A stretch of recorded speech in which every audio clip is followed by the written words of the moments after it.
Kapag natutunan mong mahalin ang sarili mo ng buo, nagbabago ang pananaw mo sa mundo.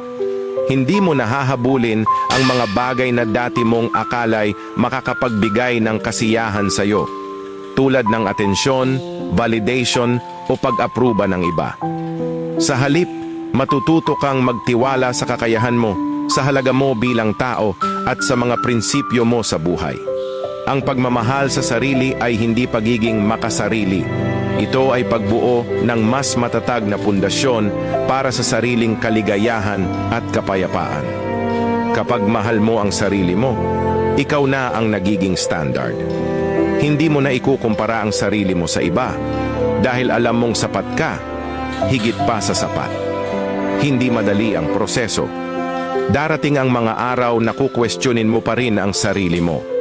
Pero sa bawat hakbang patungo sa sariling pagmamahal, unti-unting mawawala ang pangangailangan mo ng kumpirmasyon mula sa ibang tao.